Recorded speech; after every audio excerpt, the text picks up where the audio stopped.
InsyaAllah kita akan meneruskan pengajian di dalam kitab Bidayatul Hidayah. Dan ini merupakan pengajian kita yang kedua. Dan kita berdoa kepada Allah Subhanahu Wa Taala, mudah-mudahan Allah menjadikan pengajian ini sebab pengampunan bagi segala dosa, dan Allah mengabulkan segala hajat dan menyelamatkan kita daripada segala bala, segala wabak, segala bencana dan azab di dunia dan akhirat. Dan mudah-mudahan Allah Subhanahu Wa Taala sentiasa memberikan kepada kita hidayah, memberikan kepada kita kebaikan di dunia, kebaikan di akhirat, dan husnul khatimah, amin ya rabbal alamin. Maka pada permulaan kitab Bidayatul Hidayah, Al-Imam Razali membicarakan tentang kepentingan ikhlas di dalam mencari ilmu agama. Dan minggu lepas kita membicarakan tentang hadis Nabi SAW berkenaan dengan apabila seseorang itu menjadi sebab maksiat, dia juga akan menanggung yakni dosanya. Dan apabila seseorang itu mempelajari ilmu agama dengan ikhlas, maka Allah Subhanahu Wa Taala akan membukakan yakni baginya pintu-pintu kebaikan dan pintu-pintu kefahaman. Maka beliau mengatakan, dan jikalau niatmu di dalam mencari ilmu itu untuk mencari keridaan Allah dan mencari hidayah, bukan semata-mata untuk pandai bercakap, maka hendaklah engkau bergembira, kerana para malaikat telah mengembangkan sayapnya apabila engkau berjalan, dan ikan yang ada di dalam laut semuanya meminta ampun bagimu apabila engkau berjalan. Ini berdasarkan dengan hadis Nabi SAW, yang mana Nabi mengatakan, innal malaikata la tad'u ajnihataha li talibi ilmin. Yang dalam hadis Nabi mengatakan, sesungguhnya para malaikat menyebarkan sayapnya bagi orang yang keluar mencari ilmu yang manfaat. Jadi kita lihat ini daripada kelebihan seseorang itu mempelajari ilmu agama. Apabila dia keluar daripada rumahnya dengan niat mencari ilmu agama, apa yang berlaku adalah malaikat-malaikat akan menyebarkan sayapnya, dan dia akan berjalan di atas sayap para malaikat. Dan begitu juga Nabi SAW mengatakan, binatang-binatang akan mohon istighfar baginya, hatta al-hitanu fil bahr, sehingga kan ikan-ikan di lautan juga berdoa kepada Allah Subhanahu Wa Taala agar Allah mengampunkan talib ilm. Jadi ini adalah kelebihan yang sangat besar yang kita tidak boleh membayangkan dengan akal fikiran kita. Cuba kita bayangkan, ini malaikat menyebarkan sayapnya, kita berjalan atas sayap malaikat, binatang-binatang mendoakan kita. Ini perkara yang kita tidak dapat bayangkan. Tetapi ini adalah kelebihan yang besar bagi seseorang yang ikhlas. Syarat yang besar dia ikhlas. Ini yang Imam Razali mengatakan, kalau kamu ikhlas, kalau kamu keluar kerana Allah dan Rasulnya, maka kamu akan mendapat Allah dan Rasulnya, dan amalan kamu ini akan diberkati oleh Allah dan akan diterima oleh Allah, dan ia menjadi sebab keampunan. Allah mengampunkan kamu. Ini belum lagi sampai di tempat pengajian, baru keluar rumah. Cuba bayangkan, dalam perjalanan, Nabi mengatakan, dalam perjalanan dia mendapatkan kemuliaan, apalagi apabila dia berada di dalam tempat pengajian. Mudah-mudahan ya ni pengajian yang kita ada ini, Allah Subhanahu Wa Taala menjadikannya pengajian yang barakah, yang mana dengannya insya-Allah ini kita mendapatkan anugerah-anugerah yang disebut oleh Nabi SAW, yang menjadi sebab dosa-dosa kita diampunkan, dan dia menjadi sebab ini Allah mengkabulkan hajat dan menyelamatkan kita daripada segala musibah, amin ya rabbal alamin. Apabila seseorang keluar daripada rumahnya dengan niat yang ikhlas, dan dia sampai di tempat pengajian, dan dia duduk mempelajari ilmu agama yang manfaat, yang mendekatkan dia kepada Allah, maka malaikat-malaikat mereka akan bertinggi sehingga arasy Allah Subhanahu Wa Taala. Ini berdasarkan dengan hadis yang lain, hadis qudsi.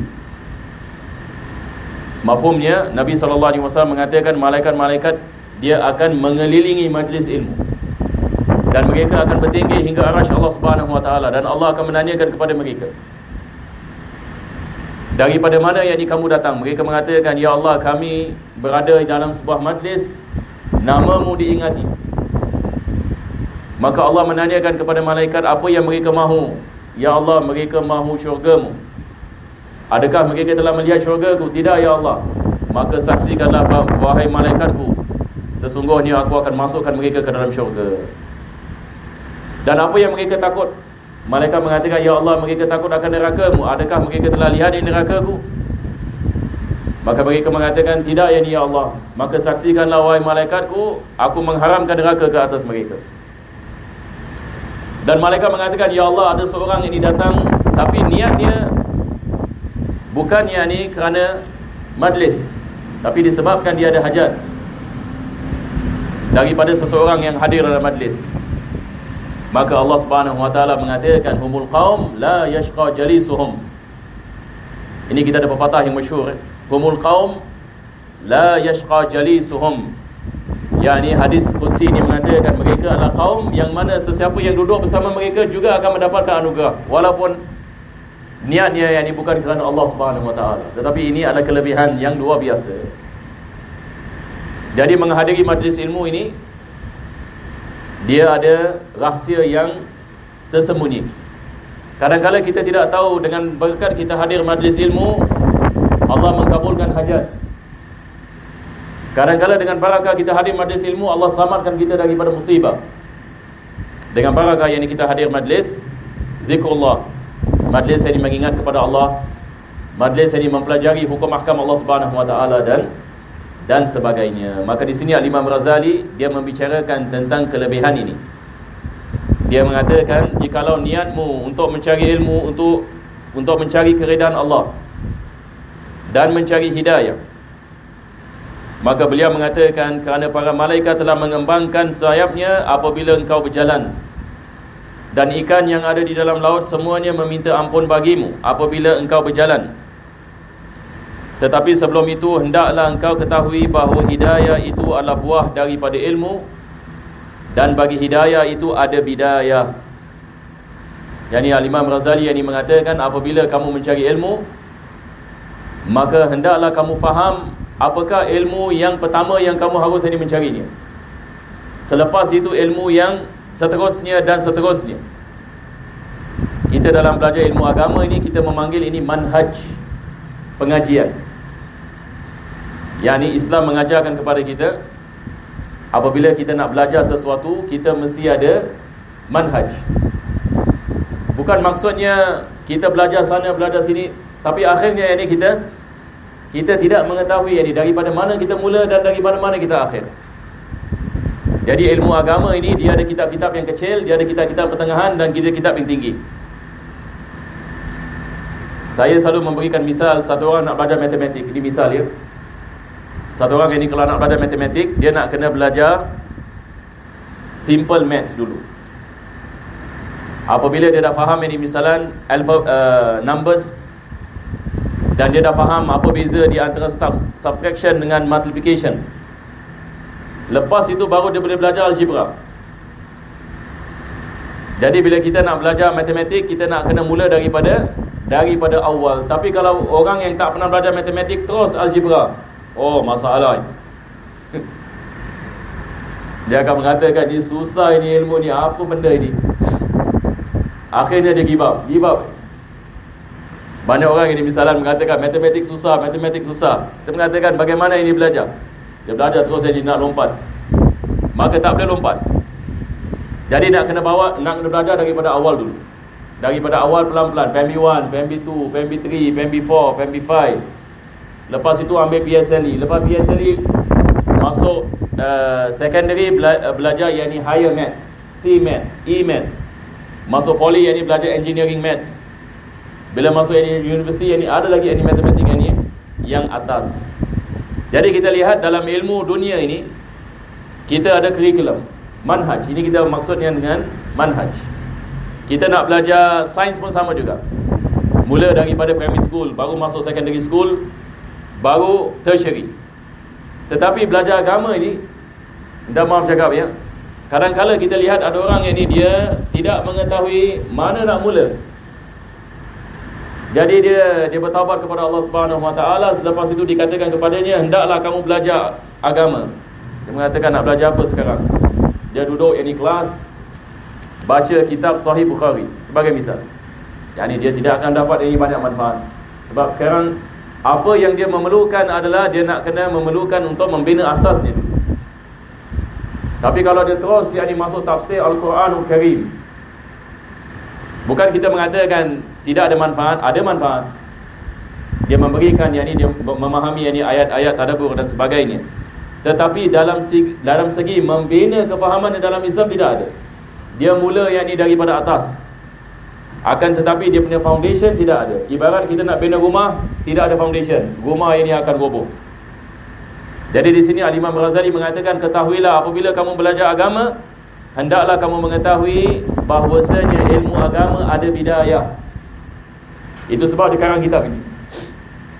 Yang mempelajari ilmu agama ini ada dia punya asas, dan kamu harus mengetahui bidayah sebelum nihayah. Jadi kamu harus faham asas sebelum atap. Bila kita nak bina rumah, kita nak kena memikirkan tentang asas dulu. Macam mana, berapa tinggi rumah kita. Satu orang misalnya dia mengatakan dia nak bina bangunan 10 tingkat. Kalau dia nak membina bangunan 10 tingkat, dia punya piling nak kena lebih daripada 10 tingkat. Piling. Dia tidak boleh bina building 10 tingkat. Kita tanya dia, piling bagaimana? Piling letaklah 1 tingkat. Oh, ini bahaya ini. Ini ditakuti boleh roboh. Satu orang ada cita-cita yang tinggi nak belajar ilmu agama, tetapi asas tak nak belajar. Ini daripada perkara yang kita nak kena faham ya. Dan bukan niat saya untuk nak mengkritik sesiapa ya. Ini kita niat ini adalah nasihat yang kita dapat daripada guru-guru kita juga, daripada para ulama. Saya hanya menyampaikan sahaja. Hatta kita lihat ulama-ulama kita dah membicarakan ini lebih 1000 tahun. Kitab ini Bidayatul Hidayah 1000 tahun kitab ini. Dan Al-Imam Ghazali dalam kitab-kitabnya membicarakan tentang manhaj. Mudah-mudahan Allah Subhanahu Wa Taala memudahkan kita.